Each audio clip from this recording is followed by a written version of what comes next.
Ikapitong kabanata, sa gitna ng buhay at kamatayan, humakbang ang higanteng estatwa na tila nagalit sa ginawa ng hunter na pag-awit ng papuri para sa ibang Diyos, habang nagsitakbuhan ang lahat na sobrang natatakot.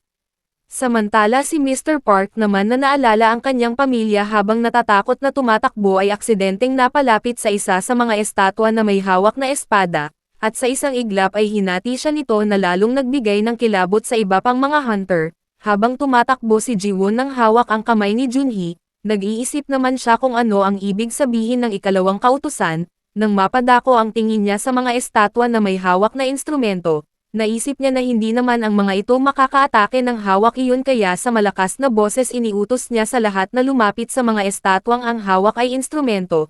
Nang ginawa ito ni Mr. Song napansin niya na hindi ito umatake at nagsimula itong patunugan ang hawak kung kaya pinapanta niya sa harap ng mga estatwang may instrumento ang mga natitirang hunters, habang wala siyang magawa at napatingin na lamang sa kalunos-lunos na sinapit ng kanyang mga kasamahan, samantala nakarating na sa tapat ng isang estatwa na may instrumento si Jinwoo habang hawak pa rin ang kamay ni Juhee. Ngunit dahil sa dalawa sila hindi nito pinapatunog ang instrumento, kaya nagmamadaling iniwan ni Jinwoo ang takot at umiiyak na si Juhee upang pumunta sa isa pang estatwa. Ngunit di niya napansin na isa pala itong estatwa na may hawak na panangga kaya agad siyang inatake na naging dahilan kaya naputol ang kabilang binti niya. Nang hihina na si Jinwoo dahil sa natamong pinsala at natatakot sa maari niyang sapitin, nakakita siya ng isang sinulid na tila nasa pagitan siya ng buhay at kamatayan. Pinilit niyang abutin iyon at gumapang papunta sa isang estatwa na agad namang umawit, at dahil doon tumigil ang Diyos na estatwa sa paghakbang. Nang tahimik na ang paligid nagmamadaling nilapitan siya ng nag-aalalang si Junhee. Ikawalong kabanata, ang altar ng buhay, dali-daling ginamot ni Juhee ang binti ni Jinwoo, at ipinangako na gagawin niya ang lahat para mapagaling ito. Sa pag-iisip na nagsimula sila na 17, at ngayon ay 6 na lang ang natitira at 2 pa ang malubhang nasugatan, sinisi ng ibang hunter si Mr. Song, dahil sa desisyon nito bilang party leader, na naghantong sa kanila sa sitwasyon na iyon, samantala muli na namang gumalaw ang higanteng estatwa, na nagpaalarma sa lahat, sa kumpas ng kamay ng higanteng estatwa yumanig ang paligid at unti-unting lumitaw ang isang altar, na ikinagulat ng lahat dahil wala silang ideya sa bagay na iyon kaya, sa nanghihinang boses nagsalita si Jinwoo at ipinaliwanag, na ang altar na iyon ay katulad ng ginagamit sa ritual at pagsasakripisyo ng mga hayop o kahit na anong may buhay, noong sinaunang panahon para sa kanilang Diyos. Dito na pumasok ang ideya na maaring ang ibig sabihin ng huling kautusan na patunayan ang iyong paniniwala, ay sa pamamagitan ng pag-aalay. Kung kaya sinabi ng galit na si Mr. Kim Sang-shik na nararapat na si Mr. Song ang ialay, dahil ito ang nagdala sa kanila dito, na naging dahilan ng kamatayan ni Mr. Bak at ng iba pang mga hunter.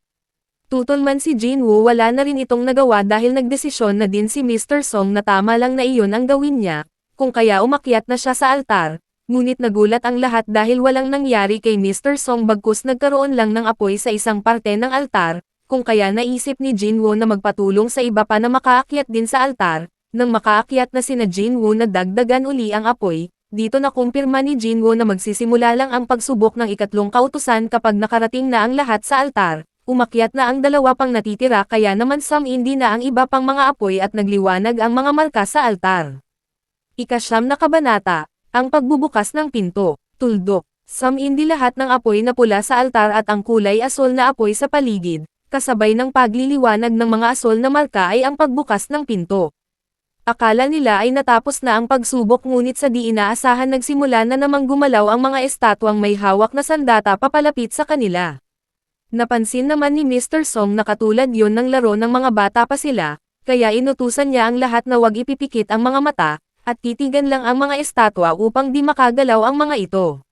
Sa sobrang takot naman ng isang kasama nila, tumakbo ito papalabas sa pinto, bagamat nakaligtas ito at hindi inatake ng mga estatwa. Nabawasan naman ang mga apoy at ang asol na liwanag, kung kaya umalis din ang isa pa matapos humingi ng paumanhin kay Jinwoo, at tumakbo na palabas ng pinto, at dahil 4 na lang silang natitira di na nila kayang tingnan lahat ang mga estatwa kaya nakagalaw na ang iba papalapit sa kanila, samantala, malinaw na ang ikatlong kautusan kay Jinwoo, ipinaliwanag niya na ang bukas na pinto ay isang trap, isa itong mapaglinlang na pag-asa, dahil kapag nakumpleto ang lahat ng pulang apoy, magbubukas ang pinto, ngunit sa tuwing mababawasan ang apoy sasara din ito ng bahagya, at kung mawala na lahat ng apoy magsasara na ng tuluyan ang pinto. Ayon pa kay Jinwoo, ang kulay asul na apoy ay nagsisilbing timer. Samantala, nagsalita si Mr. Kim at nagpasalamat kay Jinwoo.